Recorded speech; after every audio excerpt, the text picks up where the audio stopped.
I for one was totally pumped when Nintendo announced Mario & Luigi Paper Jam during last year's E3. Having the worlds of both Mario & Luigi and Paper Mario collide in one game was a concept I never even thought of, but when you think about it, they are pretty much destined for a mashup. They both have very similar mechanics when it comes to their RPG shenanigans, so it's a perfect opportunity for a crossover. And lo and behold, here we are now with Mario & Luigi Paper Jam for your oh-so-handy-dandy Nintendo 3DS. The story still has that wacky and not very serious way of approaching its plot, just like past Mario & Luigi or Paper Mario games. This time around, the clumsy Luigi is trying to fix a hole in a wall, and he accidentally knocks over the magical book containing the world of Paper Mario, and thus outpours the papery inhabitants into the Mario & Luigi universe. Bowser and Paper Bowser do what they do best and kidnap Peach and Paper Peach, and kablamo, the Plumpy Plumbers need to go on a rescue mission, this time with the help of Paper Mario.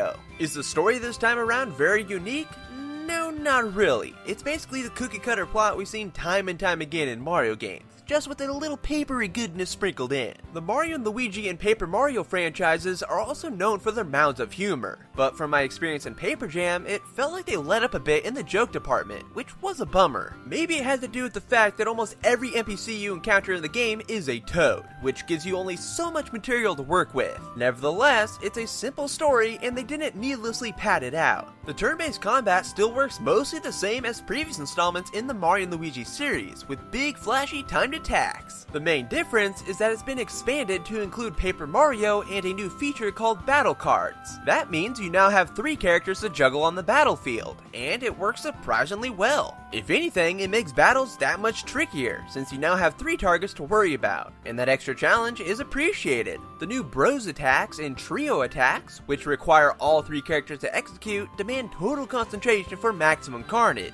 And I never really found myself getting bored pulling out the same moves over and over, since most don't take too long to perform. The way the Mario & Luigi series flips the run-of-the-mill turn-based formula on its head and dishes out something totally out there is a delight to behold. The other new addition to the battle system in Paper Jam, alongside Paper Mario, is the Battle Cards. You essentially build your own deck of cards that are randomly dealt out to you during a battle, and each come with a special buff or debuff, such as increasing your attack power or lowering the defense of the enemy. While the cards are not really needed to win fights with the regular enemies you'll encounter on the overworld, they do come in handy when you go toe-to-toe with the game's numerous bosses. And that's one of the best facets of Paper Jam, because it's not short on boss encounters, and they can really get your heart racing because they put up a good fight. The battle cards though are an interesting addition, but it just didn't feel like they reached their full potential here. I think it would have been better if enemies were able to use battle cards as well, because as far as I'm aware, there were only a couple scenarios in the game where this was the case. The cards are useful, don't get me wrong, and I would like to see them again in the next game, but I think they would have had a bigger impact on the experience if enemies could use them as well to balance out the playing field. One thing I noticed while playing Paper Jam is that they really tried to streamline it as much as possible.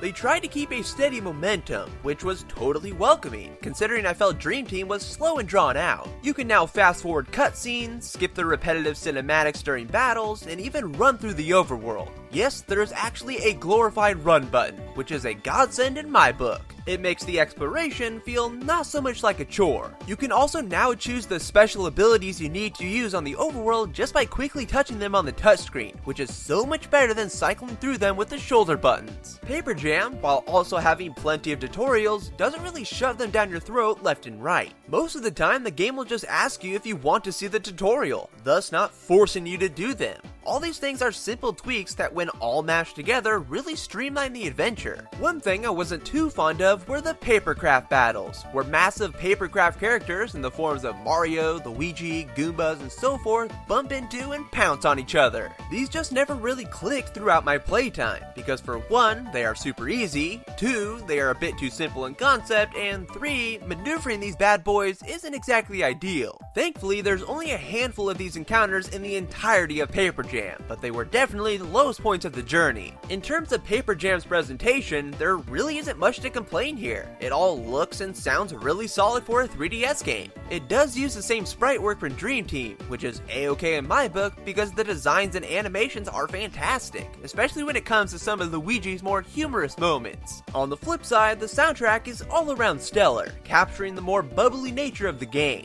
And I do have to admit, the way Mario and Luigi babble is still pretty cute. Now, when it comes to the length of Mario & Luigi Paper Jam, it should take about 20 hours to reach the end credits, unless you really want to go crazy looking for every single collectible in the Mushroom Kingdom. At first, I was a bit turned off by the amount of playtime it offers, especially when I considered it took about 40 hours for me to beat Dream Team. But then it dawned on me, they didn't pad out Paper Jam just for the sake of making it longer, unlike some other RPGs out there.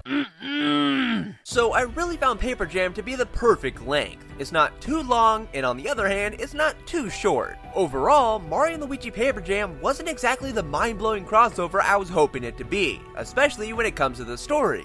But that by no means makes it a bad game. On the contrary, it turned out to be a thoroughly enjoyable one, even if it does have some rocky moments, a la the Papercraft battles. In the end, it streamlines past Mario & Luigi games, and the addition of Paper Mario and battle cards in combat help further expand the dynamics of the battles. Plus, you can't go wrong with a healthy number of boss fights, and Paper Jam delivers in spades. So, in all, I found Mario & Luigi Paper Jam to be a good game. And that will bring us to the end of this review. And if you liked what you saw, please give this video a thumbs up, add it to your favorites, and all that good stuff. But I will talk to you later in the next video, guys. Bye!